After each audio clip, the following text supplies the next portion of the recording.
Welcome back after a really long break to our second series of the night, or the day if you're from Europe, like me. And we have Cerberus and DBL facing off against each other. It's a series that is not quite as interesting in terms of playoff implications, but it's interesting to look at just from each team's perspective. I'm Yulwei with you as always, and every day is here once again. How are you feeling heading into the second series? I think it's interesting. We only have one wild hog of the DBL instead of 30 to 50, as we've come to expect if you've been keeping up on Twitter memes. But, they should still absolutely dominate. I think the big question is, who's playing top? Yep, and that's a question for DBL, our latest playoff team. They have secured players with EVOS losing. They held the 2-0 head-to-head. So even if DBL goes 0-2 this week, they will still make players. They have head-to-head advantage over EVOS. They are locked now. They can experiment a little bit. They have a very easy schedule this week against Cerberus and FTV. And they can't reach first anyway, because GAM is now 3 series ahead of them. So I think it would be a great time to experiment a little bit. Bring in Kaido. He's not in. I just caught a glimpse of Razor, so that's Razor again. Don't understand why. No, I don't understand either. Razor has been performing almost one of the worst players in the league, especially of playoff teams. Really, really bad. You have Kaido, who from his one game looked fine. I really hope they didn't do the lazy analyst thing and go, Kaido had lot death, bad. Oh, look at this. Death number, bad. Ooh, what are we looking at? There's a new jungler coming in. Hello, success. I mean, you have joined a team that does not match your name.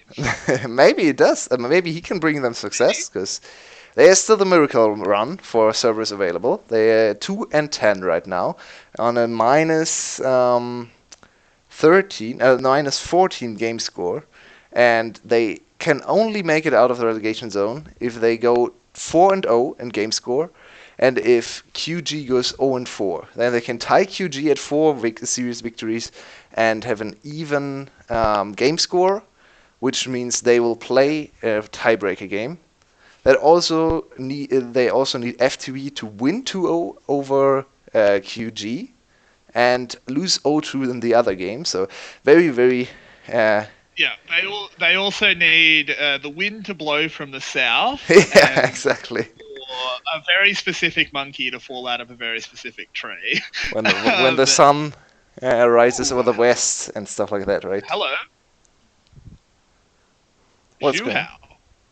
Oh, Zhuhao is in again in the jungle. Yeah, that's interesting. That's very interesting. But as you said, this is not super important for DBL, so they can experiment a little bit. Have only played Zhuhao one game all season against FTV, interestingly enough. They lost the game and then lost the series against FTV. That was the beginning of the downfall for... Wow, Palette, what happened to your hair? Wow, that is strange. Oh, he does look a bit weird with the new hair. Don't know how I feel about that. DBL, a team of changing hairstyles, apparently. Yeah, Razor really should go back to red hair for the playoffs if they want to play him. I still don't understand why they would want to play him. I mean, apparently they don't have faith in Kaido, and I don't get why. Again, I really hope they haven't done the really silly thing of just saying, you had a lot of deaths in that one game, you're not ready. When he had a lot of deaths, he died 8 times, but he was still a big part of why they won. It wasn't a bad game. I mean, they lost the game, but... Oh, sorry. He played well. Sorry. He played better than Razor did in the game before, so I don't really see why you would want to play Razor. If you could just give Kaido stage time and give him time to settle in. Not really sure what DBL is doing, and they need to find something that works for them, because right now they're looking like by far the weakest playoff teams. Even if they win today, does not really say a whole lot about them. So good to see Zhuhao. Very sad to see Razor again. They'd have to have an absolutely dominant performance today to really gain any confidence out of this matchup, because this should be an easy win for them. But coming in, the Yuumi and the Silas being removed. The Yuumi, definitely not a surprise. Paulette has shown proficiency with the cat. Silas, probably a ban against Null, honestly. I know normally we associate Silas with the jungle, but recently he's been much more of a mid laner again. But not really Null's type of mid laner. He has played him. He has not played him before. Zhu Hao has only played one game, so we have no idea about his champion pool, really. Very interesting Silas ban. Don't really understand why it's coming in this early. Maybe it's also a coverage ban against Razor and Palette, because Palette has played the Silas support once. Was to middling success. They won the game, though, so... I mean. It's true. And then the Akali being removed is taking away a safe pick for Razor. That's something he has played in order to survive lane much easier. You see Akali, very difficult for you to actually die in lane unless you make a pretty colossal mistake. So good to see that one being taken out by Cerberus, and they look like they will instant pick the Jarvan for success. Very interesting first pick. So we'll see success in his first game on stage on a very standard jungler. Nothing like an Evelyn or Nidalee coming in from someone we don't know. I'd love some. Evelyn is a very interesting champ to watch, but sadly, this game, it's all about team fighting for Cerberus. It's about engaging, and they go with the J4. Probably the most prevalent jungler right now. I did not check the actual statistics, but almost every jungler of the top teams, besides Levi, who refuses to play J4, has J4 as one of his favorite and most played champs. It's interesting as well, because in the first half of this split, the opposite was kind of true. Yeah. We sort of were always back and forth riffing on about how VCS doesn't play Jarvan, but in the back half of the split, they finally picked him up. He's a very reliable jungler. Speaking of junglers, Sejuani goes over to DBL alongside Irelia. Which lane do we think the Irelia is going to? It's much more of a Razor champ than a Null champ. I really don't expect Null to pilot the Irelia here. He has been struggling a lot. Just put him on comfort champs, so I'd like to see him on a control mage, maybe Nico. She's not banned, so I expect Nico to come in here for Null. Makes sense. We could see the Morgana Caitlyn, and we certainly do. Caitlyn already locked in, and there's the Morgana lock-in. So that's a strong bot lane. How did Big Coro and Palette fight against that one? Yeah, that's not an easy one. Do they just seed the lane and sort of just say, yeah, we'll be down a fair bit of gold, but we'll scale up? Or do they try and pick like a Lucian and fight back? Yep, that is. It's Tom Kench and Varus probably into the Caitlyn Morgana, which will probably be a handshake lane or something. So I think you're a few seconds ahead of me. Yep, I thought the same. I'll stop at 10 seconds for Dashing Buffalo. 13, 12, 11, 10. Sorry about that, everyone. Again, Australian internet. Not the best, but we are still waiting for this first ban to see, well, the first ban of the second round, and Camille will be removed. Interesting, Camille had 0 priority in the first series today. Didn't see any picks or bans as far as I can remember. But she will make her appearance here in this second series. Yeah, and what do we want both teams to round their comp out with? I think Dashing Buffalo is looking at something like Ashe or Varus in the bot lane. They're certainly not getting that Varus anymore, as he's been removed by Cerberus. Yeah, good read by Cerberus. I like this read. Yeah. They should remove the Ashe as well and force Dashing Buffalo on Asriel, which means a lot of lane priority over to Cerberus. Yep, I think that. I think you have to ban whichever you want them to play less of Ashe and Ezreal, and I think the correct one is Ashe. Syndra removed away from Parquet, which means Parquet could still get his Corki. He's only played that champion, as far as I can remember. Yeah, certainly his most played champ. He has played Ori, Azir, and Aurelia as well, but Corki 5 times, so you're definitely not wrong. Technically you're wrong, but... No, I am wrong. Well, it feels like he's only played Corki, so fair point, because he has played Corki 5 times and everything else only once. Interesting Ezreal ban. I think Ashe ban was a better call here, and there it is. So don't like this We read just from have to Cerberus. hope. Well, the one thing they may be reading into is we're yet to see that Mage Ashe in the VCS, and I think Lethal Tempo Ashe actually does worse in this lane than Ezreal. So if No, they read I don't like agree. it, No. really? Ashe has so much range and so much wave clear. Even if she goes lethal tempo, I think it's still definitely the better laning choice into Caitlyn. Caitlyn can actually not dominate lane against Ashe. I think Ashe is by far the better laner in this case. Maybe if she goes lethal tempo, she's not great in the later stages of the game compared to the Ezreal. But yeah, I think that for lane, Ashe is the far better choice. Fair enough. And the Kiana lock in here. Now the question is, where's that going? Probably mid lane, right? We have not Probably seen mid. top. Probably mid. Ooh, Ooh. where did this All come right. from? Alrighty then. Wait, we have not seen Out. Jax in ages. No, we saw Rika play Jax, didn't we? Rika Yeah, had one really bad Jax game. maybe I just forgot. Blanked that one out. Yeah, I blanked. You might have blanked that one out of your mind. I wouldn't blame you. And the Cannon's the last lock-in, so Norl is getting the Irelia. Yeah, this was a pivot from Dashing Buffalo. They really didn't Absolutely. want to go Irelia mid lane, but they saw the Jax and didn't want to go Irelia into Jax either, so pivot over to the Cannon in the top lane. Kirezo, ranged top laners, not the biggest fan, I have to say. I think he's probably better. Okay, his Vladimir is okay, but yeah. He might go the AD Cannon again. Yeah, even worse. Him that went AD Cannon last time? Yeah, it is even worse, but still, this is going to be an interesting one. This is an interesting team comp that's been assembled by Cerberus. Very explosive on the top side with the Kiana and the Jax. Jarvan definitely pretty happy where to gank. Also, there is that little bit of synergy between Kiana and Jarvan. Obviously, his ult is terrain and thus counts for Kiana ult. But it does only explode on the outside. I've actually seen this. Not if she's inside.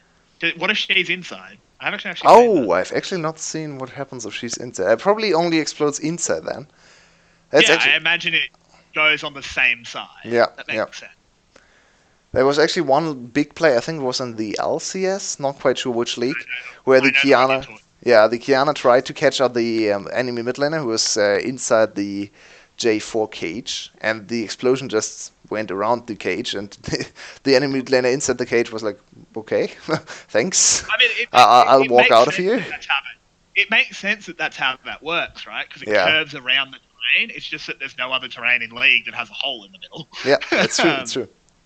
Yeah, so it makes total sense. I think I imagine that one combo you could do is if your Jarvan calls who is ulting, the Kiana E's the same person. They land at roughly the same time, and she just instantly ults. That should work still, because it should go on the inside. Yeah. So that might be something we see. Hopefully, Parquet knows the interaction and knows that it doesn't go on both sides. But we'll have to see. Oh, I like the hair there. Oh, way more for Palette. Not sure why he went back to black. Sad to see. He's definitely powered down. So hopefully that doesn't reflect in his play. Big Coro.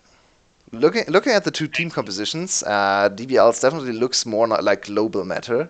If you look at what they have assembled, very standard draft with Ashe, Tahm Kench in the bot lane just to never go bot lane, Irelia mid lane, and Cannon top with a Sejuani jungle. A very strong team fighting composition with okay scaling, I'd say. Maybe not the strongest scaling ever. It is in fact the Comet's Ashe, so this will mostly be on Null to carry the game in terms of damage output. Speaking of Null, what do you think of Press the Attack on Irelia?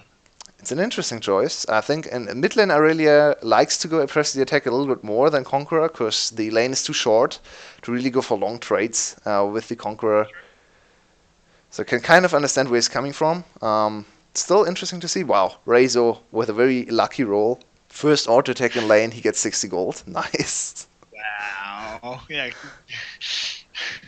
Not quite like certain other players around the world Oh man. who have to call pauses to make sure the rune's not bugged and just be told that no, you're just the worst luck in the planet. Now look at this pathing Yeah. from success though. He wants to really make his name work and go for an early level 2. YT needs level 2 though. Oh, he's Yeah, they would not. never catch Rezo Oh! without 2. That was never happening without level 2 Jax. He needed to be able to jump in an E. Yeah, that was a little bit ill-advised, so now he lost a little bit of time, but luckily for him, no Scuttle Crab spawned. Sejuani might be able to contest him on Scuttle though, which is usually not the case with Sejuani into J4 early on. So, maybe. wasted a little bit of time, probably still fine in his usual jungle path. Might just concede the top lane Scuttle Crab and go for the bot lane Scuttle Crab instead. Here comes the engage. Well done by Parquet. Nice little using the W to dodge the flawless duet there. Yep. Definitely came out on top in the trade. And I absolutely love watching the Kiana lane because it's very explosive, right? She can't really go for long trades. It's not a champ that is designed to go for long trades. It's very assassin, indie assassin style. Like Zed. She's similar to Zed in that manner. But not as safe. Not as safe as Zed is. Yeah. Zed most of the time can just put up a shadow, poke with Q and E, never touch the enemy mid laner, and just stand there and wait for his opportunity. Kiana has to land stuff and has to go all in and go for all auto attacks. So very explosive champ to watch. Nice to see. Super, super fun. Always good when a champion like that is meta. Because even just the way Kiana has to approach waves is fun to watch, even when she's not going for all ins. So, good job, Riot. Good overall, I think Kiana is a well-designed champ. I really like her. It's very funny to play with casual players who have no idea what Kiana does. To just see them pop. Yeah. Oh, success! Gets caught out there because he was kind of just standing still next to the mid lane. Might not have seen that ward go down. Having a little bit of a zone out there. Not the best look. Yeah, first few attempts from success have not been too successful, so has to look for later ganks now. Probably goes back to farming again. J4 and wow, this is very deep in wait from Zhu Hao. Will he be able to find success here? He goes over. Yep, he might be able to steal away the little Kruglings if he'd wanted to, but doesn't want to for fear of a bot lane collapse. So in the end, just helps him with the damage. How nice. Huge waste of time. Yep, the junglers are not being very efficient this game. Rezo wants to try and catch on to YT here, but YT's absolutely gone. Calm down, Rezo. Calm down. Just go for platings. Yeah, he missed a lot of auto attack time on that tower. Yeah, to be fair to him, there's still the turret protection on the top lane, so early auto attacks on the enemy top turret feel very bad prior to 8 minutes, because, you only deal like 20 damage to the turret. It's not great. I can understand why he didn't go for it, but yeah, probably still the better play. In the end will not matter, and he's off to a great start on his cannon. No early lifesteal, which we see a lot on cannon nowadays. It's instead the full AP route. He's feeling very confident in lane, and has to be careful of ganks still. He does have to be careful of ganks, but I think in the pure 1v1, he's got almost nothing to be afraid of. Yeah, that's true. Jax just can't do anything. You just hit him from range, get your Klepto, and Jax just has to grin and bear it for a long time.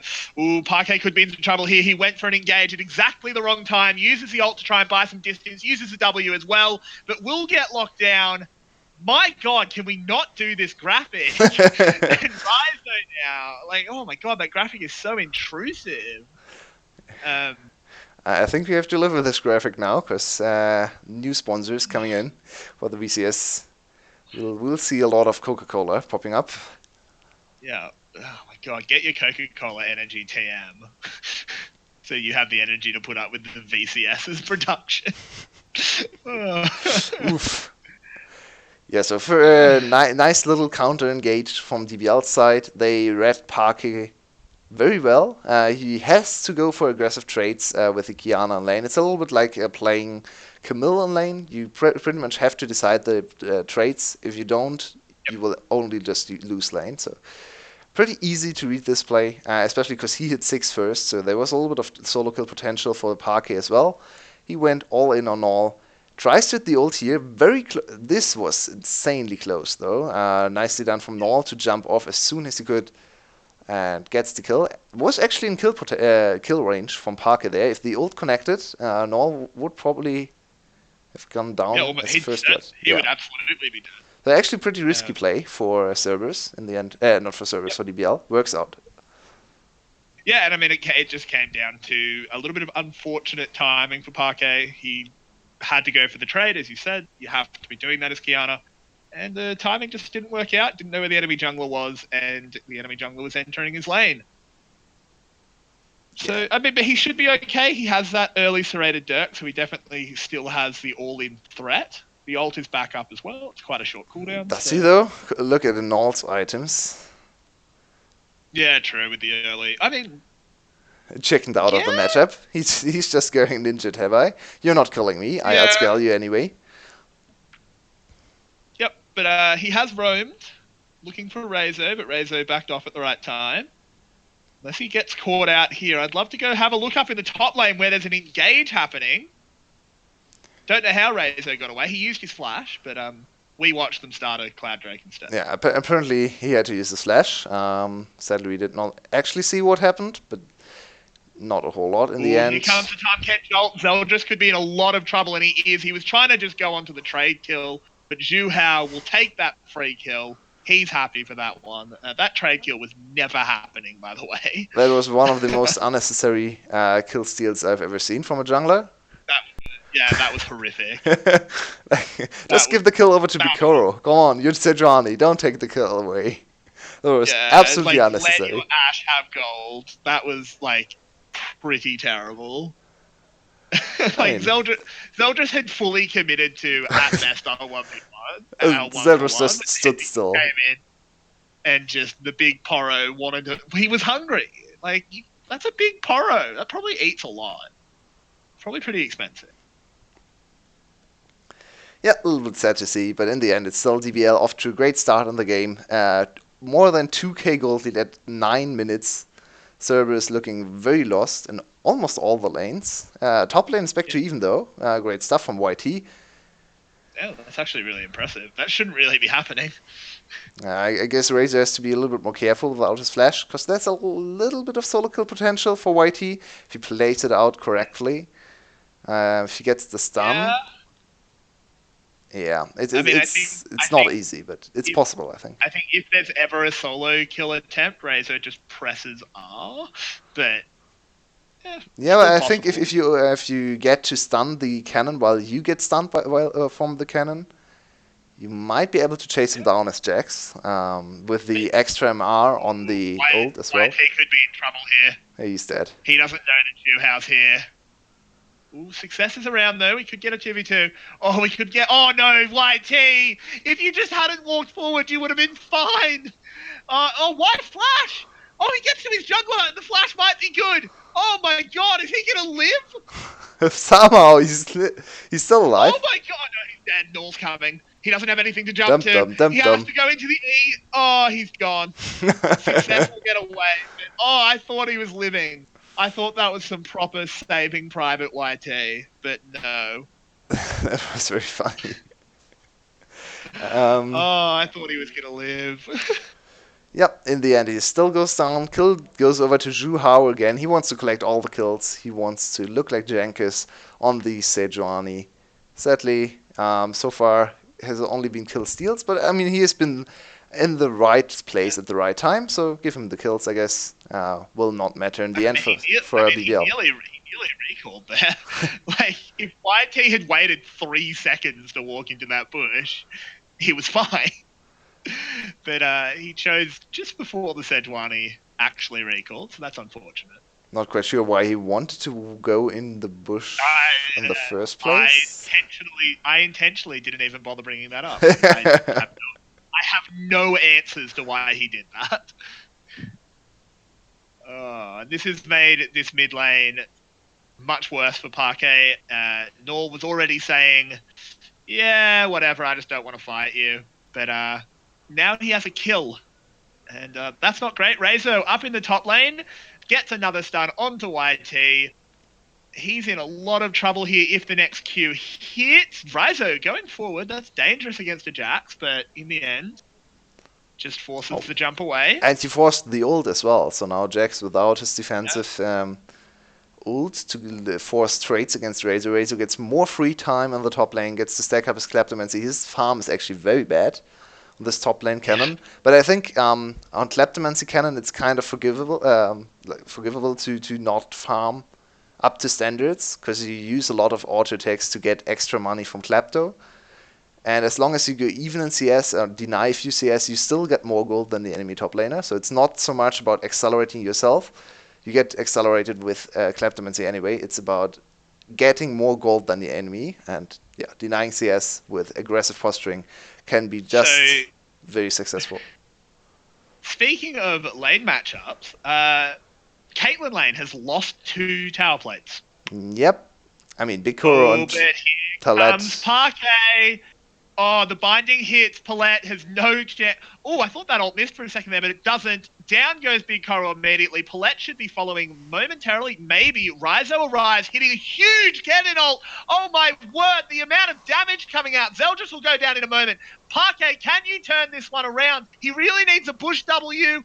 It's not enough. Reizo gets the triple. Hey, Reizo did something useful. Success goes down. He manages to kill Null, but it doesn't matter. That's 4 kills across the map for DBL. Yeah, Reizo even... Wait, no. Bikoro gets to teleport top lane and defend the turret. Will he go for the solo kill? Almost looked like he was fancying his chances at the solo kill. Ult available, so... Not quite sure if Ashe is ever able to solo kill Jax on close range, but... Maybe. Very, very good teleport for Reizo in the bot lane to counteract the gank. I really like how he played that one, even though he was not even level 11, which is usually where you want to make the plays around the ult, right? Level 2 ultimate. He was still strong enough to turn around the fight. 3-0 now on the cannon. Looking great. Yeah, and YT's a little bit upset. That lane was already going badly for him, and it's just gotten even worse. Because that cannon is miles ahead now. Yeah. He's already running another race. Yes, Jax is useless for the next 10. Coming in, so much damage being used on Palette here. Not the best flash. You got to flash away from the wall when it's exactly. It's still a little bit. You're still unused to playing against Kiana, right? You just think, okay, I flash away. So I think he immediately regretted his choices there. Very to be fair, annoying. I don't think there was any flash direction that got him out there. Maybe towards the turret. A little bit more towards the turret. There's a Caitlyn. If he's on 100 health, he just gets ulted. It's true. He was probably dead anyway. Yep. But chose to use his flash as well, so that's a summoner spell invested. No dividends on that one. Cerberus still gets the Mountain Drake, but in the end, DBL does not care. They can just force teamfights. They don't need to go for objectives. Oh, Null steals away the camp on top of that. Null had a very quiet game so far. Very good capitalization on the over-aggressiveness from Parquet together with Zhu Hao. But other than that, this game is much more been... Success? Wow, he got so lucky. Yep. And YT, on the other hand, is not getting lucky as the snipe comes in, the shuriken lands, and this is looking like a TFT cannon. Yeah, this is looking like a very, very strong 2 or 3 star TFT cannon even. Exactly. Definitely a 3-star performance out of Reizo. And that's very surprising and good to see for DBL. Sad to see for Kaido. We wanted to see a little bit more of Kaido, but if Reizo is able to go back to his week 1 performance, that's a very good sign for DBL. But we have to be careful calling it a week 1 performance. Obviously, this is against Cerberus, and yeah, always have to be a little bit cautious with the praise if the team is playing against Cerberus, because that's not the biggest hurdle. Yeah, no, that's it's a hurdle, but it's got like a little step ladder next to it Yeah. to make sure you can get over. Uh, Not the best. I mean, it's interesting though because we got very much on the Rezo hype train in the early split. But we were sort of running it off him beating up on Neven. This is just an ill-advised all-in by YT. What are you doing? Yeah. You never win that. You never, ever, ever I win that. I don't understand what he was doing. He's a little bit frustrated with this game, and now he has thrown away all the chances Cerberus had of winning top lane. The chances were already very slim, but yeah, with this solo kill, I mean, there is a point in the game where Jax outscales Cannon in the side lane, but looking at the items, that point is still probably 20 minutes away, so At this point, if we get to there, like if that's the game they're playing towards, and Zeldris is dead, by the way. If that's the point, oh wow, success re-engaging on that one, and that time the Kiana ult does work how we thought it would. It went on the inside and cleaned up Razor. That's a big shutdown, so that's actually worth it in the end. still lost the turrets For though, Cerberus. and still Yeah, 7k gold down. So even though the shutdown is not okay, great, that literal 3 seconds of play was good for Cerberus. yeah, The rest yeah. of the game, yeah, right, but that literal 3 seconds is pretty good. Yep, it's definitely a good first step. They would have really liked to have the shutdown go over to the Jax to give him more gold towards his very, very expensive item build. Yeah, as I was saying, if Cerberus is going to play towards the Japs, I'll let you cast the first 3 hours of this game. I'll come do the second 3 hours, and then maybe he'll hit the point. Indeed. Maybe he'll hit the point where he can carry this game. Yeah. Yeah. This is not looking likely in this game, and sadly, something we see a lot with Jax picks. They fall behind in the early game and then never come back. They can't team fight their way out of there. Their win condition is split pushing, and split pushing from behind is very hard to set up. Very easy to collapse on the enemy split pusher if the rest of the team has absolutely no pressure on the map. So you have to go back to just quietly farming in the side lane. He's now hit 1 item, yay! The enemy top laner is sitting on 2 completed items already. Yeah, this is a very bad time, and I mean, Rezo feels so confident in the matchup that he goes for the penetration boots. Doesn't feel like he needs tabbies, and I mean, he's right. He doesn't need tabbies. Parquet could be in trouble. Manages to dodge the Sejuani ult, but that's about it. Stuns up Null, but does absolutely nothing. Here's YT in the Rage Cage with 2, but unfortunately there is a little bit more than 2 DBL players coming in. Rezo hits the ult, but gets bound up, so it's completely wasted. Oh man, That's the Razor. Rezo we know and love. Yeah, that's the Razor we know. Where we'll see in the first part of the game. In the end, Cerberus are managing to get out there a little bit lucky, I think, to not lose more than just Parquet. Yeah, and But still still, does DBL not was help them massive. at all. They needed more kills here, and they didn't get any kills, so not great for them. Another There ain't investment no for kills. YT. Yeah, he even called a CP in there. He really wanted to get the shutdown. There are some shutdowns to collect on DBL side, especially on Juha or Sejuani. But it's very hard to kill him as well, so good luck, Exactly. Cerberus, collecting the shutdown. Yep, that's a Warmog Sejuani. She's managed to go back to the old Sejuani build of Warmogs first, because when you're that far ahead, you actually have a lot of health. So, and the VCS Drake will go down, and another one is spawning. We're back in the VCS that we're a lot more comfortable with, where it's just Mountain Drake after Mountain Drake. Yeah. The teams got very confused in the first series. It's like, we're hitting Baron for 10 seconds and now nothing happens? Wait. I don't understand. We have 4 Drakes. Why isn't Baron done? Wait, whoa. None of these Drakes are brown? There are other Drakes? Yeah, back to the normal dragons. So both teams with a lot of Baron speed, especially obviously on the DBL side. We have actually their team is not great at taking Baron. Ash is okay. Cannon is really bad at taking Baron, and Sejuani is actually Sejuani is fine. So they don't have the best Baron speed ever. Is fine. She's pretty good for like a mid laner, but overall not great. Do like to see the build coming in from Big Coro. This is the Mage Ash that we started seeing all around the world. So good to see it in the VCS, especially moving towards playoffs and potentially towards Worlds if DBL is going to be the representative, which might be a little bit unlikely, but who knows? Right now, it Playoffs, does it's a not look too likely. Yeah, who as we knows? Maybe they win the split. They could win the split. Like all they got to do is win 2 series in playoffs. You yeah. never know.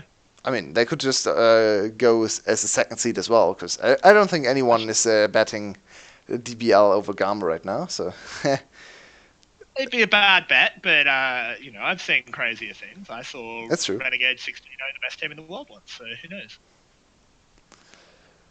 Yeah, if we just hit a little bit of a lull state. So if we think about playoffs already, we have our 4 playoff teams confirmed. Will there be a fight? Nope. You have Gum, Flash, Loki, and DBL. It will probably be something like Gum against DBL and Loki against Flash. Which team would you favor to go to the final? I absolutely favour Gum over DBL. I think this is Baron probably going down uncontested, but I have to see. I think Gum's the best team in the league by quite a margin, with only Flash really coming close. So I favour Flash. Ooh, Parquet getting caught out here. Went for the big ult. Success is on top of Big Coro in the backline. Parquet actually lives and gets away. Big Coro does as well, though, so far. Success will be the one going down, not living up to his name, not having a fun debut. And Nope.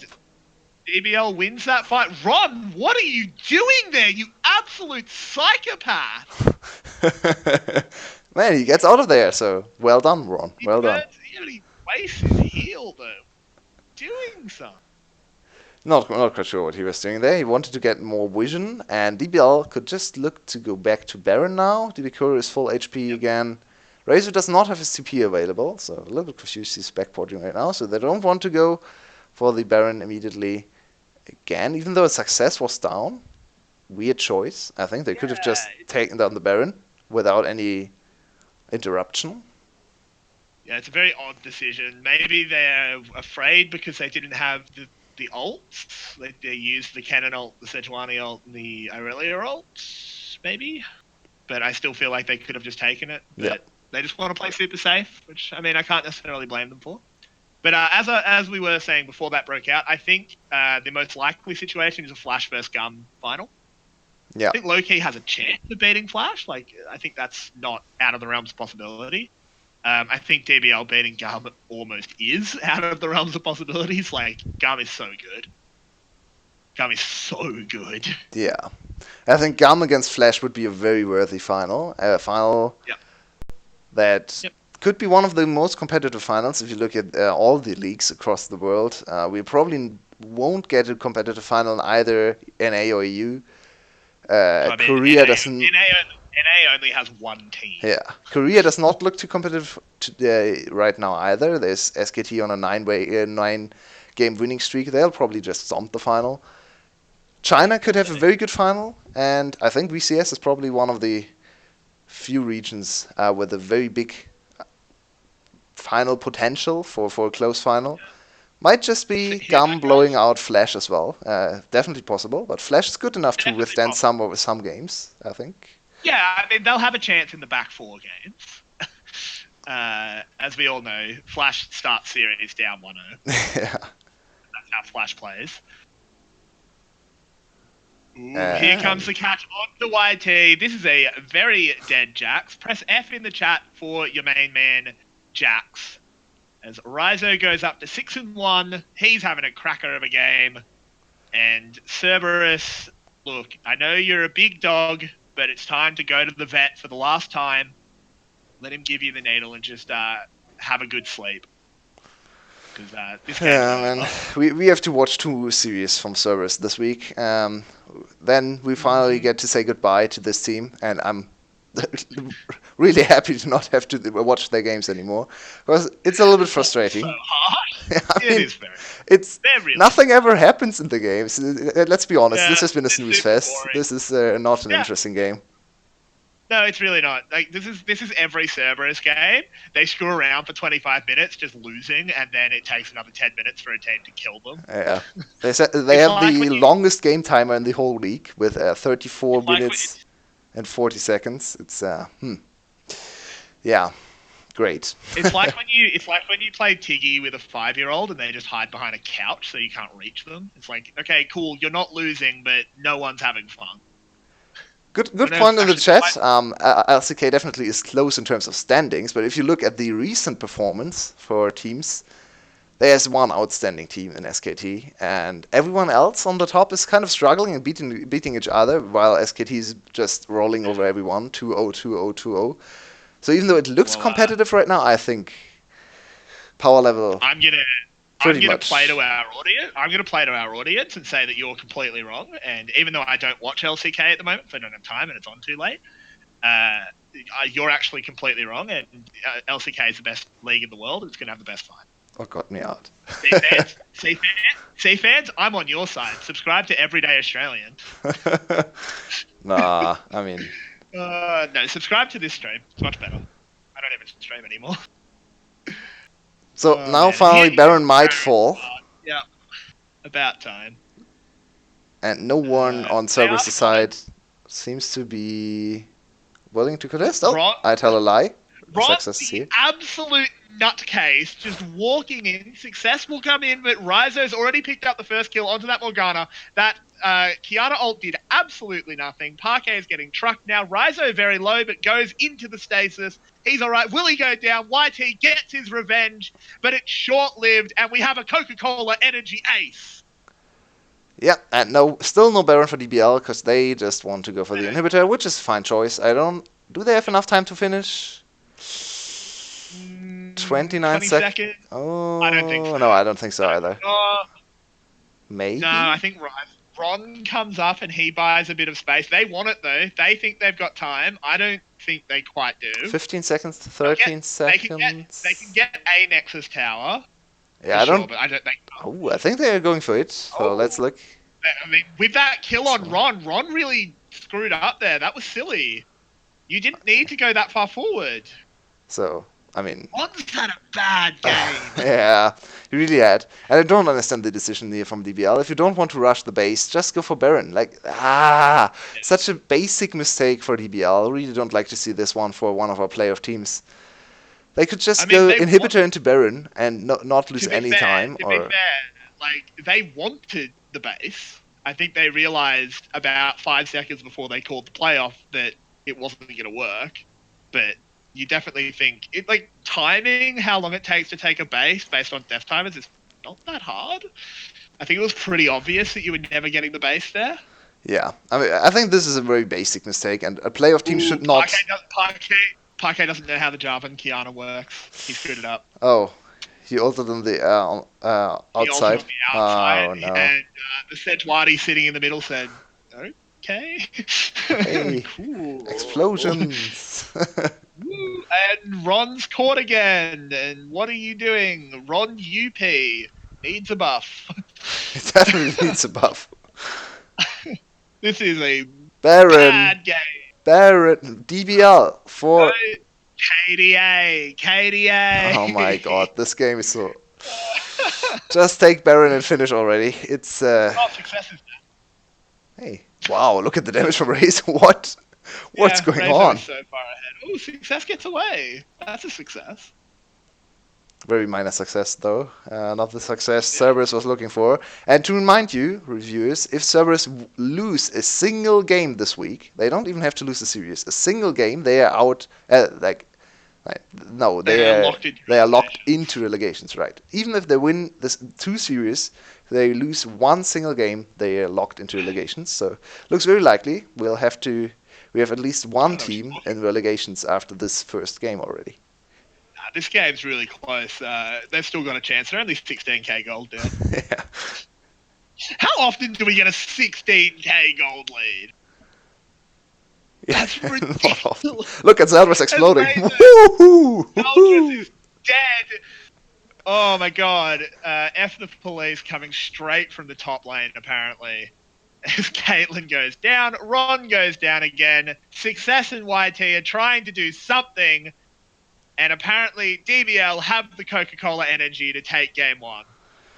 Yeah, I think they definitely need some Coca-Cola energy after this snooze fest, because wow, I would have probably fallen asleep as I a mean, DBL player if in this you're game. if you're if you're listening to this and you're in the stadium, I don't know why you'd be doing those two things, but just grab one of those cans, just shake it up, just maybe spray it over the Cerberus players to make sure they're awake.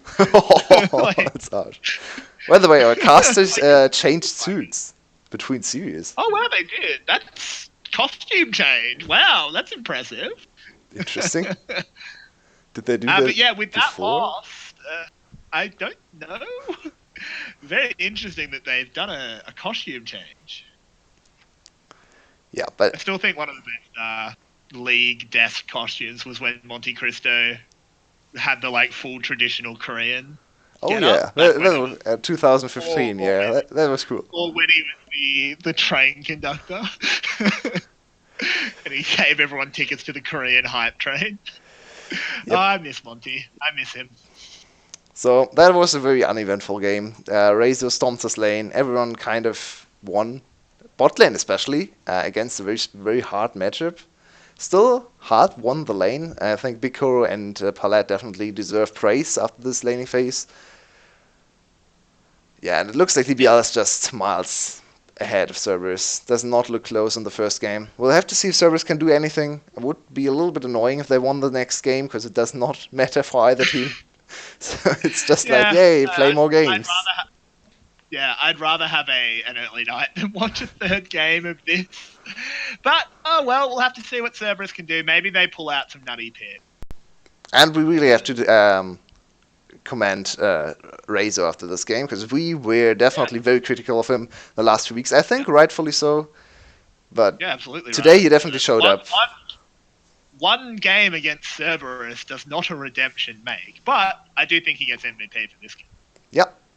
And he looked very good this game. And if he's able to show another good performance, might be back on track. As you said, it's just against Cerberus, so I mean, But I good mean, time to get back on track.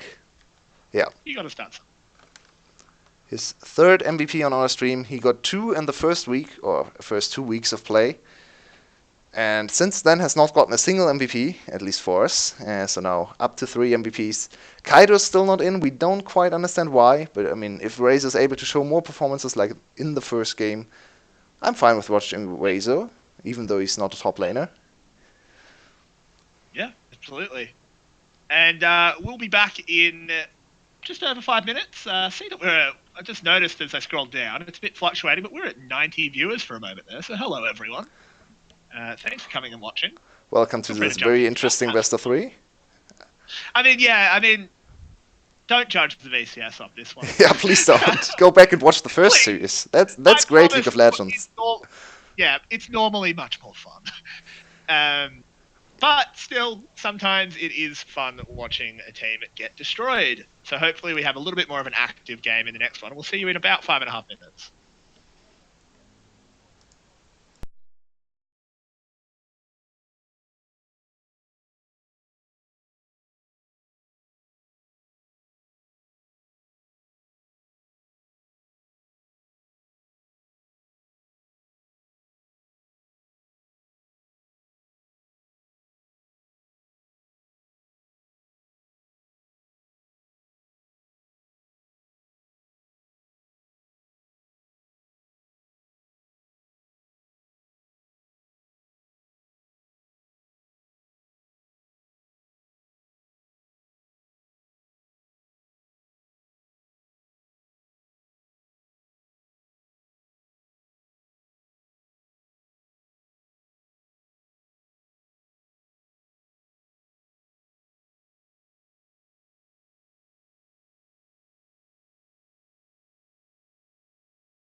G'day, everybody.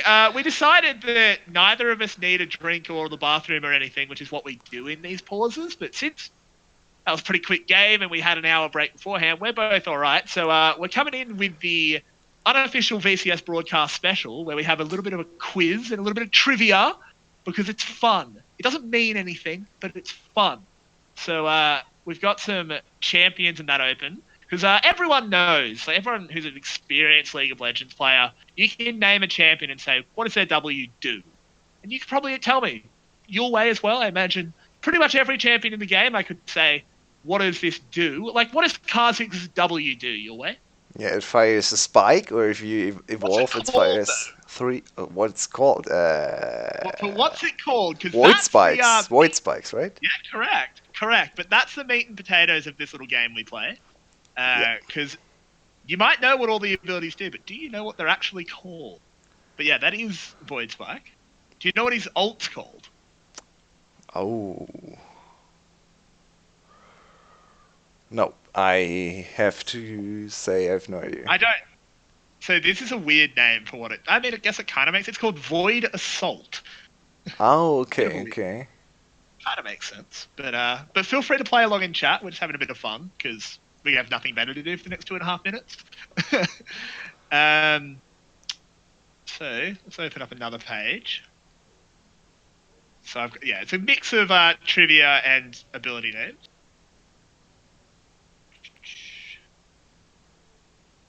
What is Ivan's E?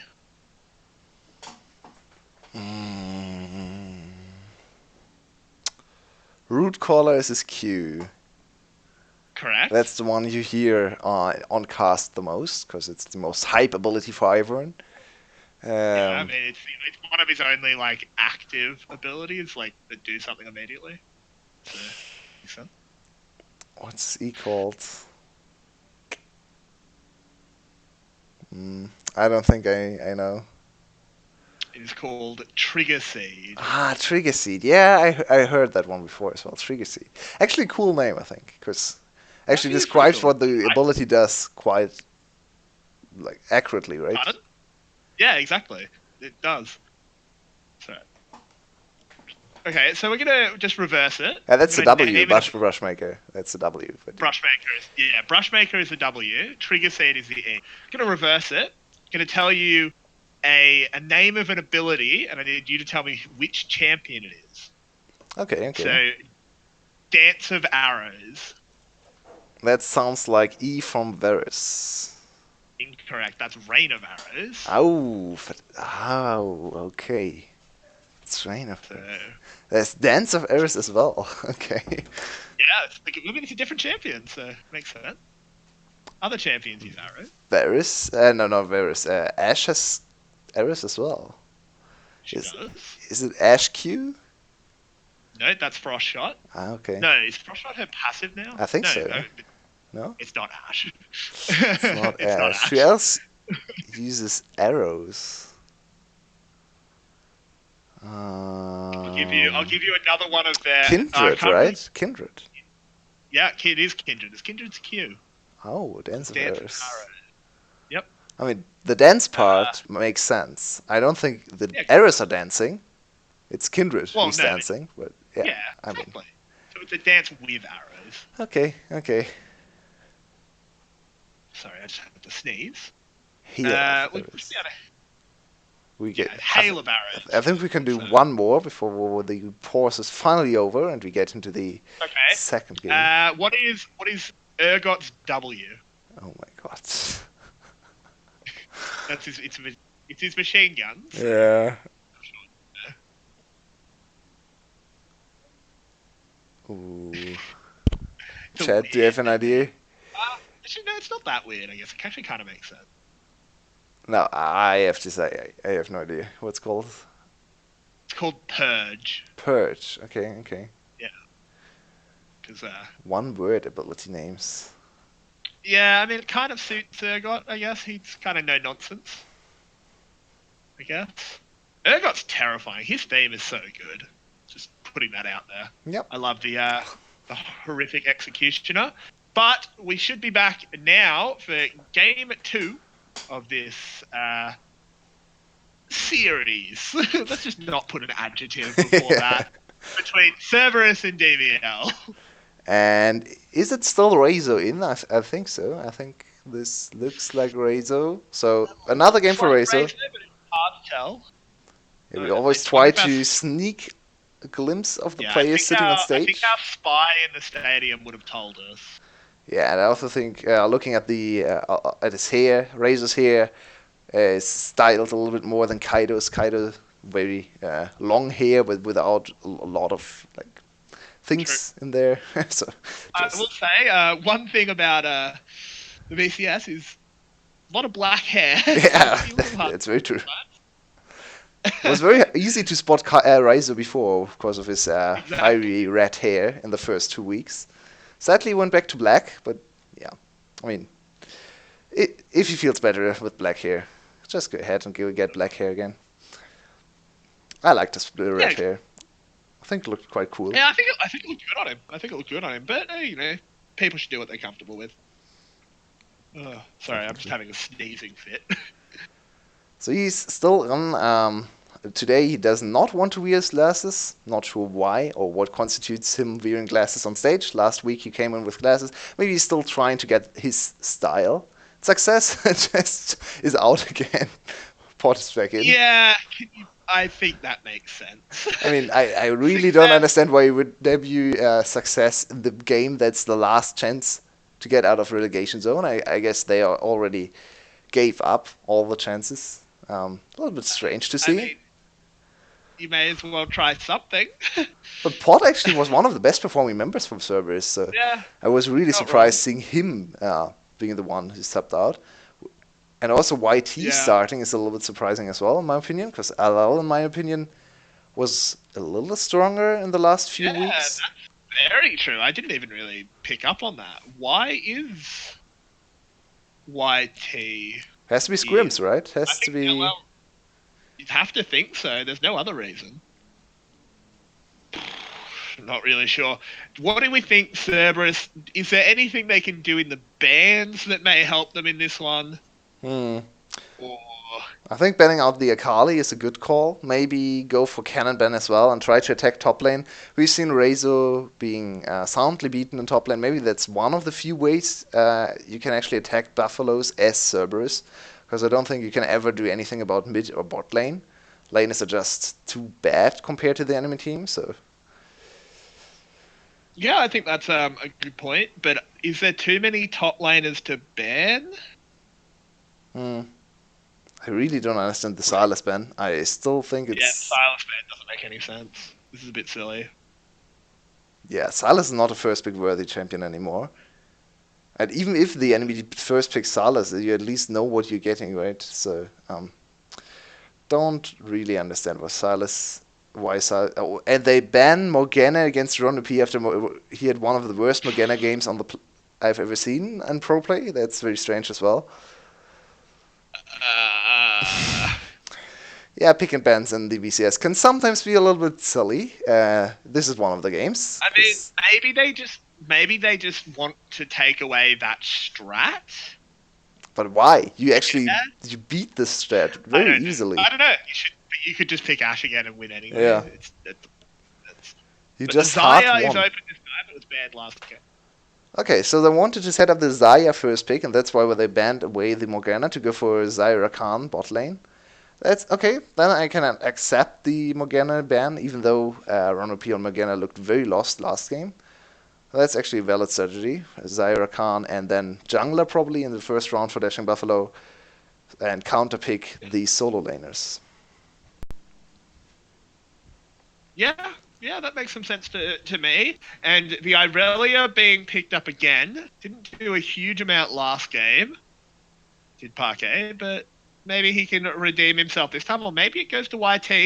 Are they going to pick away the Rakan? Interesting They call. are. I actually like this one. Yeah. I think Rakan is one of the strongest supports on this patch, and why not pick it away? The hardest counter is banned anyway. Lux is open, but Lux on this patch is a little bit iffy. Yeah, So yeah, that's a bit of a mean. And Aatrox picked up. That'll be going to Ryzo almost certainly. He's had some of his best performances on that champ. Yeah, certainly the most solo kills on this champ because he played against Neven in his first game on stage, and Does Neven count as a full kill? I think we need to start saying he's got X amount of solo kills and this many Nevens. yeah, that's true. Do you remember the stat we saw from the Vietnamese analyst who analyzed the top laners and said Razor is a good top laner because he has the most solo kills? Get out. Get out. I mean, also that look, I read that, and there's a Trundle counterpick to Sejuani, by the way. I read that article, and that person was clearly just trying to be an optimist. Because they were like, every single top laner in the VCS, yeah, they're pretty good. And they were very disrespectful to Hani, in my opinion. They were like, oh, Razor and Bet1 have so great potential, but Hani is shit. And I said, what? Yeah, Hani is way better than both of them. Exactly. Please. Excuse me, have you actually watched But1 play? He's got potential to lose his team some games.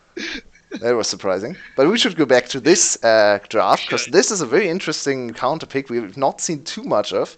Yijin brought it out before with the Trundle into Sejuani, very an A meta thing.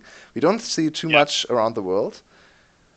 Yeah, I mean, it's interesting because, it's that old argument of, you make the Sejuani a lot worse, but Trundle's not very good. So you sort of gimp yourself a little bit. Trundle's not, he's not terrible. He's just not top tier. Yeah, so I think... how much is it worth picking it? I'd really like to see Yasuo for Parquet, because I think... that'd be sick. Trundle Yasuo is a very cool combination, and it's very easy to proc the Yasuo ult with a Trundle. Just need to pillar the enemy 1 centimeter away, and then the Yasuo will immediately be able to ult. Obviously no damage, so it's a little less fiery. That's not quite true, actually. Trundle Pillar does 1 true damage, thank you very much. Yeah. It's still not as much damage as Yasuo. Yaga's Yasuo coming in. Yeah, of course. Very much just being pedantic. That is a fun fact, though. They had to change all these wall abilities to dealing 1 true damage, so the champs got an assist. Anivia's wall does 1 true damage as well. Very interesting. You can stack mana flow. And so towers hit you. Those are 2 big reasons. So think about it, guys. So now we get Braum, Xayah, and Lucian Rakan.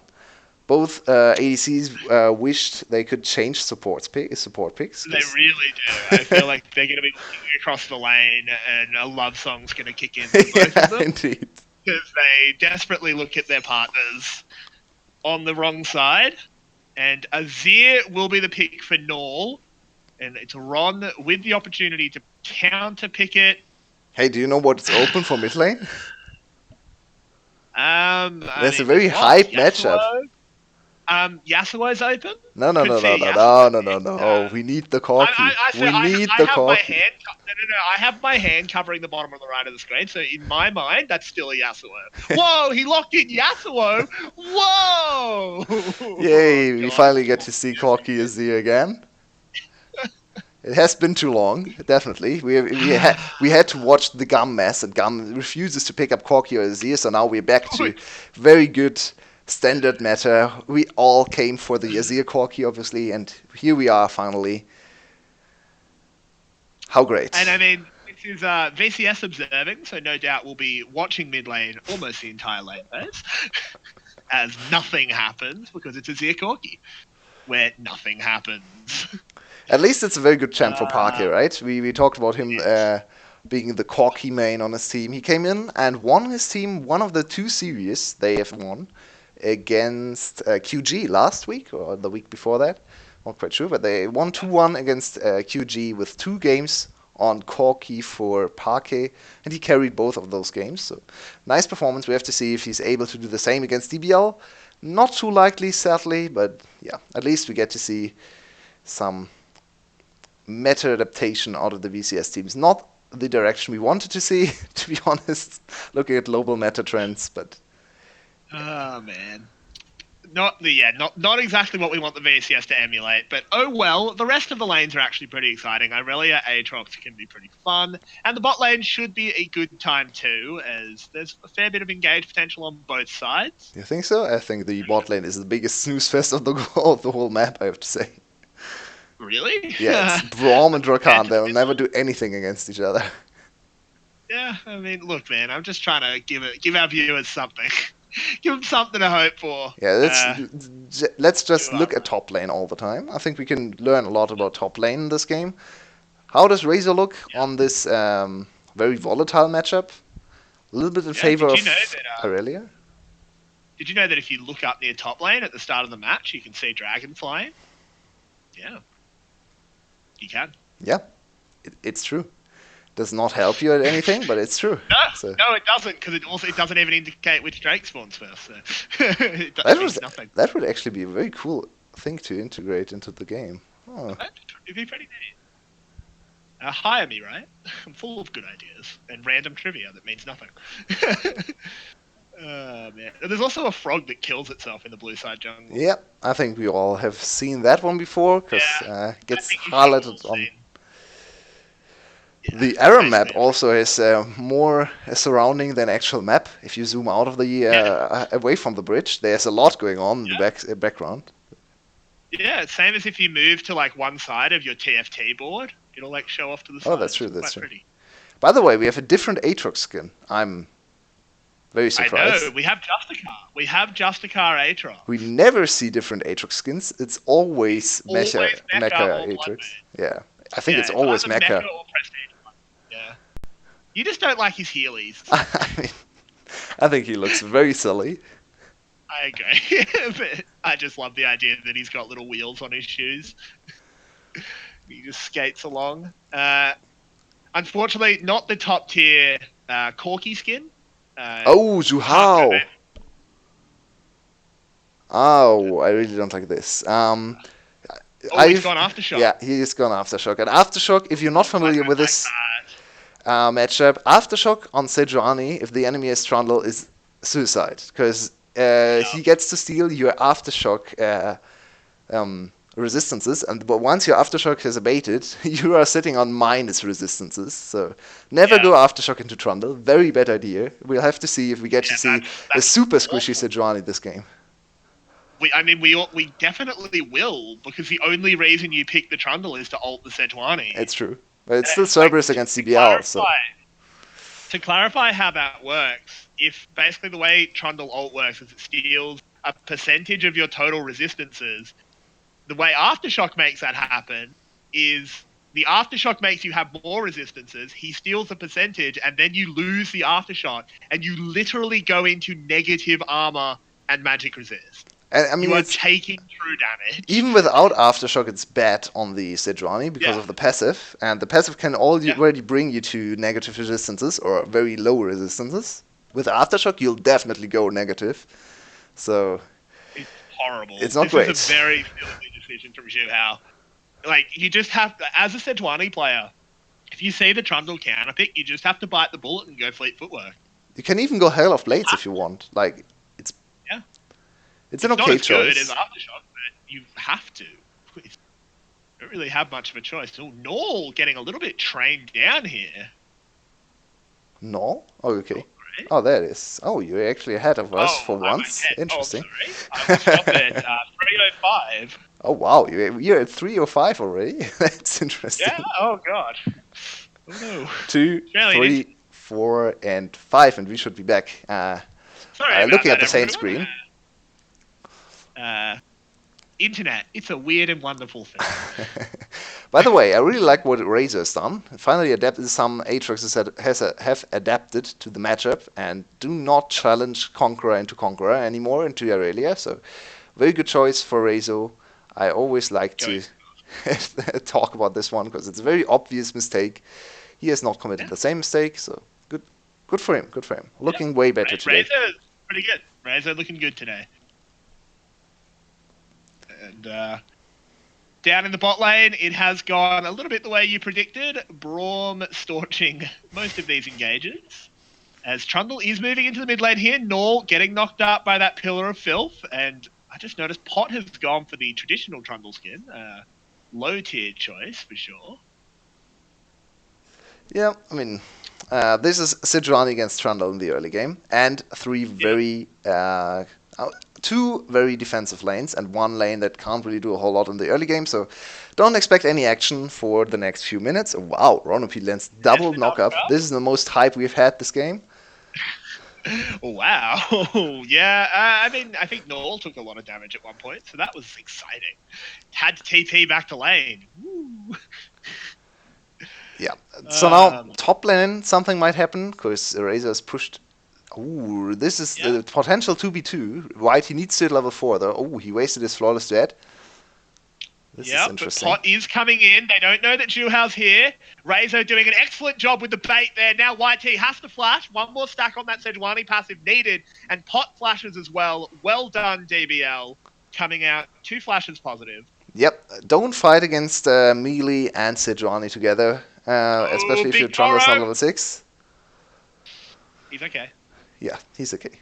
He still has his flash available as well, but he used his heal. So there's some kill potential. Interestingly enough, Zeldris did go for teleport. Yeah, Ron had to heal. Yeah. So summoner for summon. Yeah, so top lane right now an advantage of Razor, even though he's behind a little bit in CS, he still has the better lane positioning. He needs to be careful though. If he does not get the reset of this wave, he's in a lot of danger. Very easy gank for Pot, even though there's no flash available for him. Should still be an easy gank. At least force the flash on Razor's side. Yeah, they'll absolutely get the flash out. He should be hitting 6 soon, and obviously that speed boost is very nice to get his skates on and get out of there. But still, regardless, if the Trundle does pop up there, but YT is getting pumped in the damage here. Razor playing a very good Aatrox. Yeah, he's got early push priority and it's still persisting. His advantage in terms of experience is still there. YT has to teleport back to lane, so teleport advantage for DBL's top side. Could look for a bot lane play. There's a lot of push priority for Cerberus, so they could try to punish the bot lane for overextending. It's not too easy to punish a Lucian Rakan lane though, so exactly. I expect Razor to just teleport back to top lane, to be honest.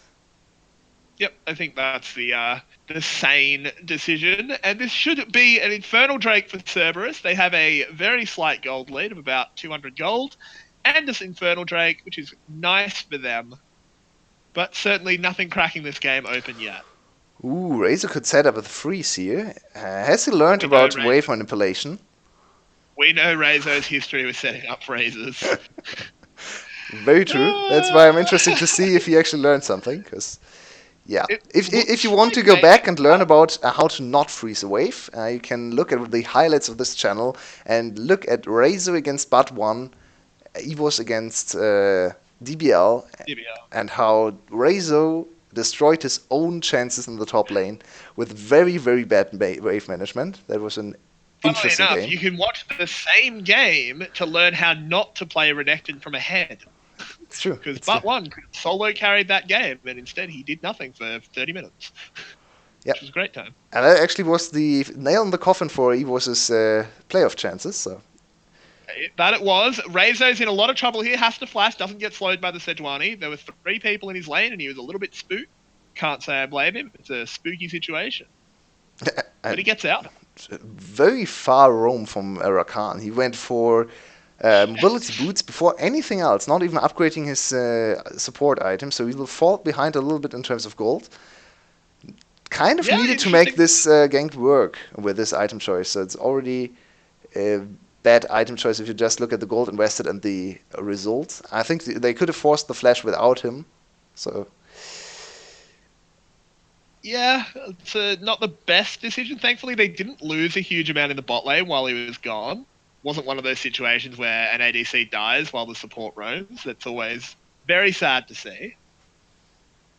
Yeah, luckily for him, he has Illusion, and it's not Bigkor, it's Zeldris, I tell a lie, but it's still one of the better ADCs to not die in lane. So. Wow, can we clone Big Koro? We can make the ultimate VCS. But I think there's other ADCs with clone. I mean, Bikuro is definitely one of the front runners for ADC of the split, I think. Slater comes to mind, Police comes to mind. I think those three are probably the best three ADCs right now. Yeah. I mean, while we're in a bit of a lull state, that's an interesting thing to talk about. If you could assemble any 5 players from the VCS, who would be the best team? Oh, that's a super interesting. Assuming they had decent chemistry, just ignoring that some of them might hate each other for all we know.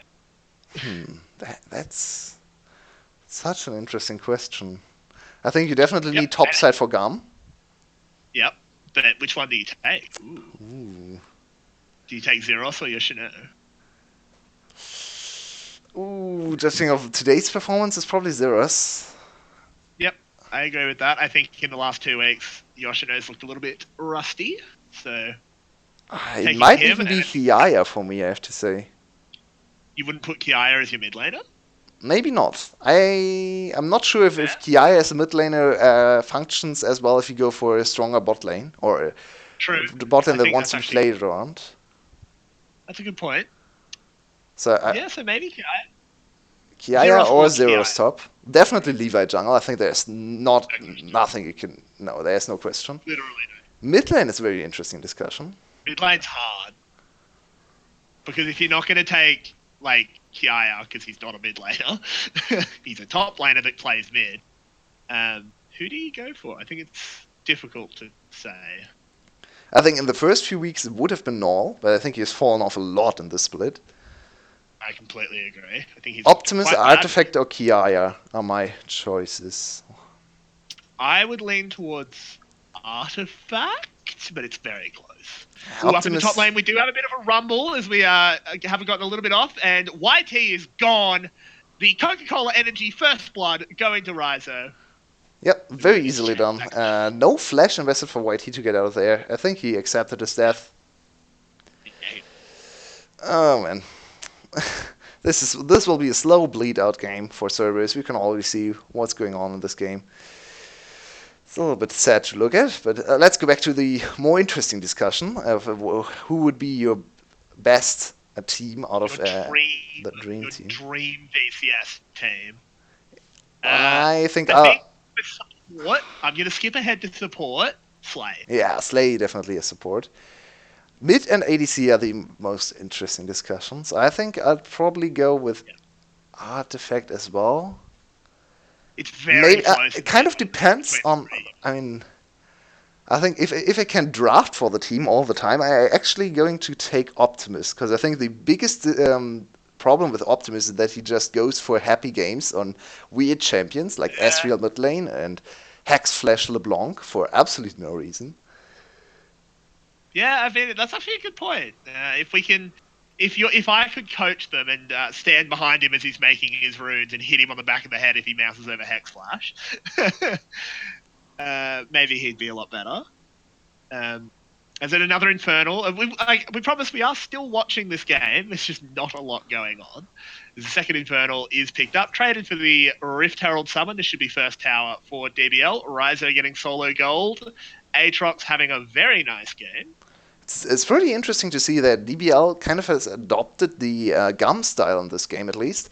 Completely not caring about the dragons and going for full topside control. They gave solo gold over to the Aatrox, so now Raze are very far ahead in terms of gold. But they lost a lot of stats and a lot of scaling, obviously, with the Infernal Drake going over to Cerberus. 2 Infernal Drakes already. We'll have to see if DBL can do something with their lead, because Cerberus' scaling is not bad. I think it's not quite as good as DBL's, but with 2 Infernal Drakes, potentially 3 Infernal Drakes, they might be able to outscale, just in terms of raw team fighting power. Yeah, I mean, it's possible. We'll have to say. I mean, I think the big thing is going to be, like, will Zhu Hao exist in team fights? Yeah. Because he's going to get trundled. This is actually a dangerous game. This is a dangerous game for DBL. They could just lose team fights here. I mean, we still favor them, obviously, against Cerberus, because Cerberus is the worst team by far in the league. But this is not quite as clear-cut as we thought it would be, because it's only roughly 1.5k gold lead. and against 2 Infernal Drakes, which means actually the gold lead sits with Cerberus, especially if you disregard top lane. Might be a more interesting game once 30 minutes hits. Sadly, we still are 60 minutes away from that point, so back to the perfect team discussion. I think. Yeah. If you could have a team of clones. Yeah, I think ADC is probably between Police and Slater, and I think I have to lean towards Slater just because his team did better. Ooh, Ron OP's dead. Man, ADC is really hard to decide. I actually think in the back half of the split, Bikoro has been better than Slater. Really? I mean, he has been really good. I'll give you that, but yeah, fair. I don't know if I want to have Bikoro over Slater. I think Slater has better, more potential, greater highs. I think Bikoro is a little bit more versatile, so maybe Bikoro is better, so I can play around Kiaya or Zeros in the top lane. I think I take Bikoro Slay bot lane with Optimus mid lane and Zeros Levi in the top side. Yeah, I think I agree with you. I think that is the VCS dream team, assuming that those players don't hate each other. Yeah. Which, since we don't know, let's just assume they don't. And let's just think about how close that is to actual GUM team, right? It's 3 GUM players. Yeah, I know, right? And we debated about Kiaya as our mid lane as well. That would be 4 GUM players. So that says a lot. Yeah, GUM is so good. I mean, we were talking about this. We were talking about this in the break. There's still not much happening in this game here. Promise, we are watching. We'll go back to it if anything happens. But we were talking about this in the break. I think we agree. There are in major regions. You could put GUM in some major regions, and they make playoffs. Even I think if they go to NA, just as they are now, they actually make a pretty deep run. Yeah, I think in NA they could contest. It's hard to say. I don't think they could beat C9. Maybe. It'd be tricky to beat C9. I think they're not close. C9 and Liquid are probably too strong for them, but I think everyone else is beatable for the GUM. And even C9 on a good day, GUM could maybe GUM is able to exploit top and mid lane. Yeah, I genuinely think the only team that I would take GUM to basically never win in NA is Liquid. And even then, there are some win conditions for GUM against Liquid, actually. Because they have very different strength. I still think Liquid is too good a team overall in terms of fundamentals and stuff like that to be exploited by a Zeros team, a Levi team. Yeah. But yeah, playing hard around top side, maybe it happens, right? Yeah. I mean, Zeros is one of those players that every now and then he will just be like, lol, I win now. Like, I shouldn't, but I will.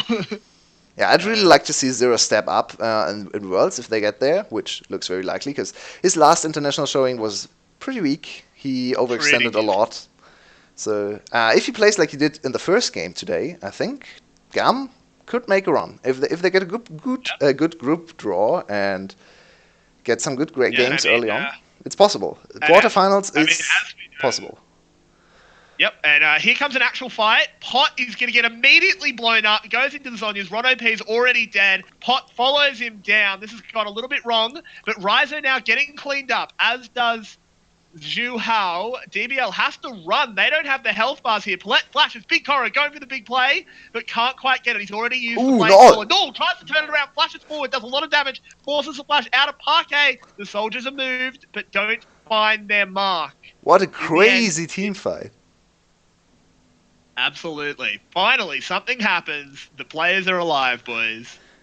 And both teams call off the dragon, by the way. This was just a fight for the Infernal Drake, which is probably the right fight to take for Cerberus. They really want to get the third Infernal Drake, and more importantly, they want to deny the Infernal Drake for DBL. Now they have priority over the map, so they might just go look at rushing the Infernal Drake. They have a vision priority as well. Ooh, DBL needs to react really quickly. This might be gone. Once they're there. I think this is gone. There's no vision on it for DBL. What's Zhu Hao doing? Know that it's happening. He's just pulling it out. Oh wait, what is he doing? Wow, Zhu Hao just gave it away. This is a really bad decision from DBL, and that's third Infernal. Triple Inferno for Cerberus. There's nothing DBL can do to get those stats back. 24% on everyone on AD and AP. Ooh, Yeah, that's a Cerberus might lot. win this game. It's Don't I, say it. I mean, yeah, I should not cast a curse Don't- them because that's don't unfortunate. cast the curse. It's powerful. We have 140 viewers right now. What the hell is going on? Yeah. Welcome everyone to Hi, the stream. Thank you for feel free to joining jump us. in. We still would advise you to go back to check out the first series of the day after this one, obviously. Stay with us, but go back and watch some real VCS because we had the pleasure of seeing gameplay in the first series, and that's much more exciting. But this one will still be an interesting game. It's not as exciting, I have to say, because 6 kills at 20 minutes, not VCS standards, but No, this is a bit of a slow one for the for that. And to people questioning that, the view counter jumps around a lot. I saw it peak at 140. It drops. It's Twitch. ooh, Not making it up. But Seldris gets caught by the long-range Sejuani ult. Goodbye, son. that Locked was up a snipe if I've ever seen one. Holy, that was nicely done by Zhuhao. Anticipating the E from Zeldris. He could have flashed away, but he did not anticipate the Sejuani to go in full sniper mode. But they are collapsing in. The package has been used, locking off so much of this area. Zhuhao will fall immediately. Ron OP, though, taking so much damage on the backside. Oh, dear. In the end, 2 for 1. Cerberus tried to fight back as much as they could, but in the end, the TPs were good. And now it's very unfortunate that we don't have access to the actual game client, because I really want to see the resistance count for Sejuani in that team fight. She went down really quickly, and she got trundled. She melted. Yeah, I think that was close to 0 there. So we talked about this interaction before. On the other side. Yeah. That was... We talked about this interaction before. There is Sejuani with Aftershock. Not a great idea into Trundle. He ults you and you'll go in the minus for resistances. So the first time we saw it this game probably was still above 0, I guess. Probably at something like 30, 40. But yeah, she was a very squishy boar there. Yeah. Let's look at this again. It was a bad time. Oh, that was such a good ult. The snipe was great. The snipe was great. Yeah. Super, super well Yeah, done. he actually does not have Aftershock available, so it's only the normal resistance steal. No Aftershock, no passive for Zhuhao. He still goes down insanely quickly. Yeah. But Ron Page just kind of caught on the wrong side of the wall there. Yeah, nowhere to go with his overzealous. I think he could have gone out there with Rakan. I liked his initial engage. He bought his team a lot of time, but he should have gone out with his second battle dance. Instead, he tried to get even more CC, and yeah, he died for that. In the end, will not matter too much. Cerberus needs to be careful not falling behind even more, because even though they have 24% extra stats, 5k gold lead is still significant for DBL. Oh, absolutely, it is. Like, you need to be in a position where your 24% amp stats is putting you ahead. Like, you need to use it. Yeah. You don't want to just fall behind to the point where your 24% amp stats aren't doing much for you. This should be a mid lane tower if they want it. They might go for double. YT catches Rezo on the flank there, but I don't know if YT wants that fight. Ron OP is coming in to help out, throws himself forward, gets the W. Rezo knocked up, but he is doing as much as he can. Goes into the Zonyas, actually looks really cool. He's still alive. Should be able to walk away. Yeah, he should be able to walk away. He's Aatrox. He heals a lot. My god, they invested everything to get Aatrox, and in the end he's still alive. At least he now has no real teamfight pressure anymore, no ult available to him. He has to go back to the base. Ooh, they tried to do something there. I like the proactiveness from Cerberus. They did not really lose anything for the play, so in the end, good attempt. I did not really succeed too much, but yeah, they can just try again a few minutes later, I guess. Yep. I'm actually not it's a very minor point, but yeah, we are looking for things to talk about, right? So I actually am not. I don't really agree with Ron OP's item choice. This is a very autopilot item choice. Obviously, you like the Zeke's on Rakan for teamfight pressure. But I think if you get triple Infernal, you should go AP. Rakan has one of the highest AP scalings in the game. Yep. Interesting Baron attempt. This time it's a Zir, so the Baron damage is very, very different from the game before. This time we have double ADC on both sides, so even without the VCS Drake, we still get a very quick Baron on either side. But it is, in the end, just a mid lane tower. And chat asked a good question. Why aren't I'm not even a mod in your stream. That's a good question. I have to fix that. I just look like some random guy talking from one of the casters. Yeah, you're right. It's because Yulwei doesn't trust me, and I don't blame him. No. He doesn't trust Australians. It's just because I'm an absolute Twitch noob. I'm very, very sorry. Took me ages to set everything up here because you've done a good job there. All right, you've done a great job. Yeah, I'll definitely fix that one if you go to game 3 or for tomorrow. Looking ahead at the schedule, we definitely have interesting games tomorrow as well. QG against FTV sounds like a bottom feeder matchup, but it's actually interesting.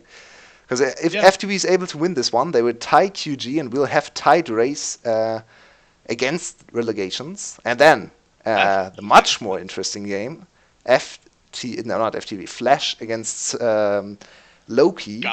Flash against Gum is on Saturday.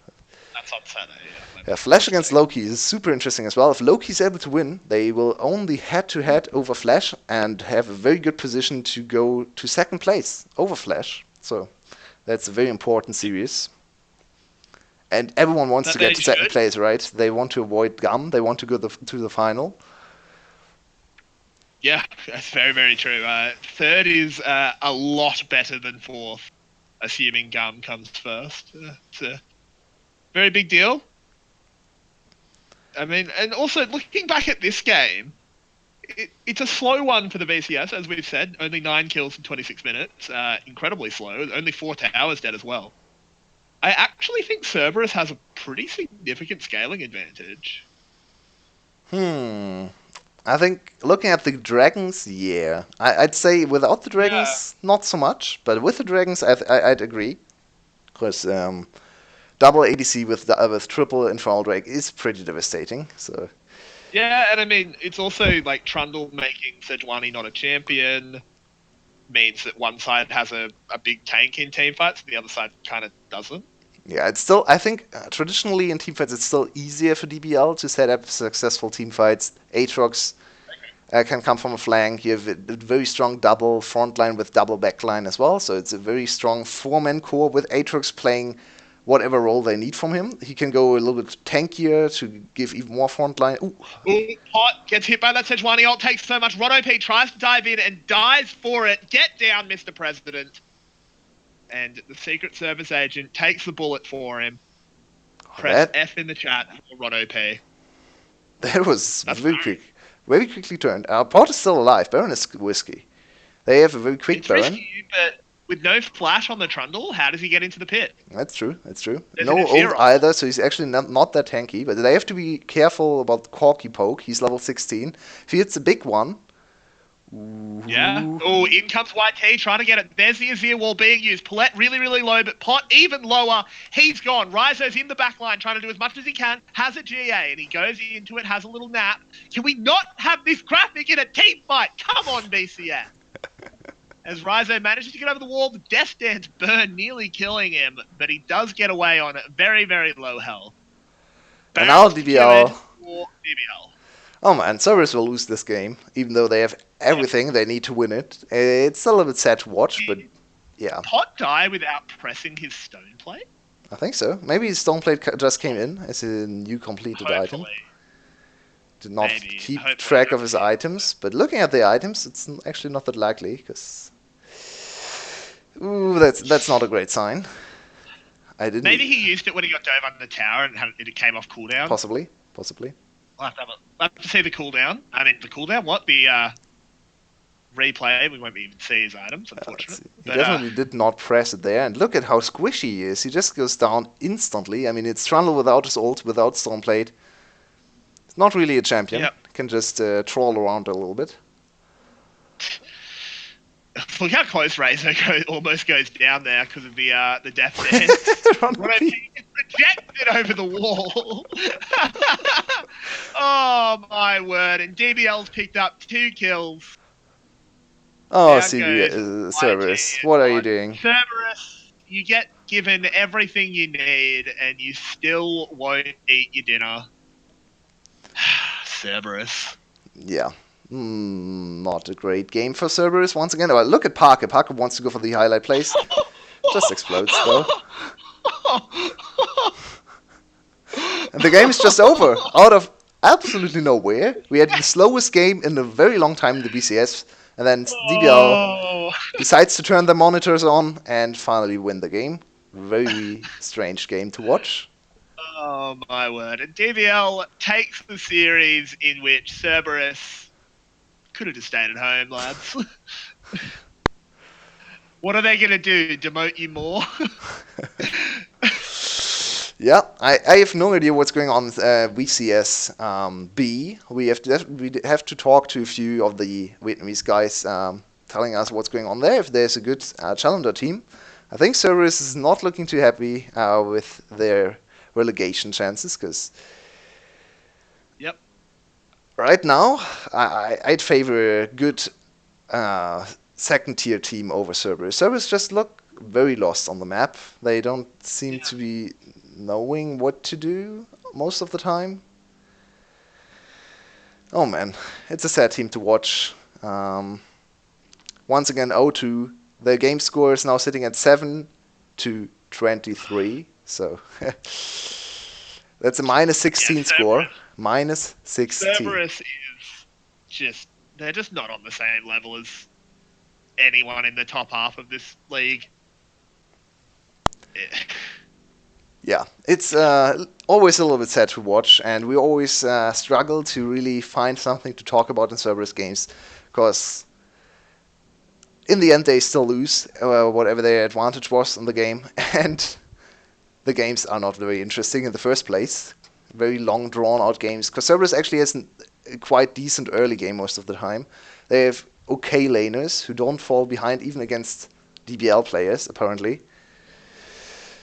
But then mid-game strikes, and no one knows what to do anymore on Cerberus' side. It's very sad to see. You can say that again. It's just a matter of Cerberus just not knowing where to go. So, I mean, the one last thing we have to do with this series is I assume that means Zhuhao's getting official MVP because he's getting the special boy box. Well, I don't think the MVP and interview is something are connected. Slay didn't get MVP last time, and he got the box anyway. Oh, true, yeah.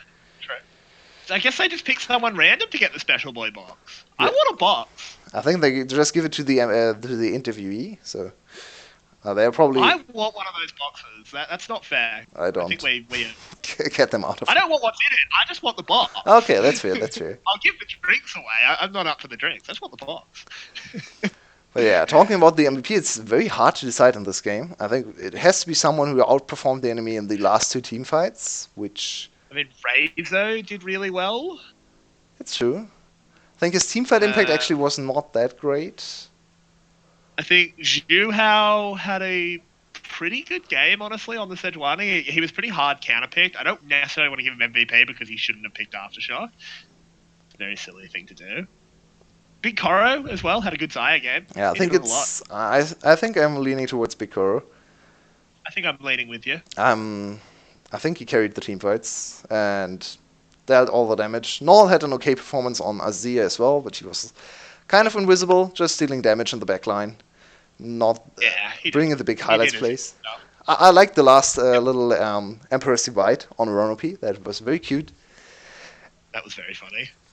Yeah, I think we'll lock it down for Big Koro, who gets the 7th MVP on our stream now, tying Thorn, and only one behind Artifact. So still in the race for most MVP points.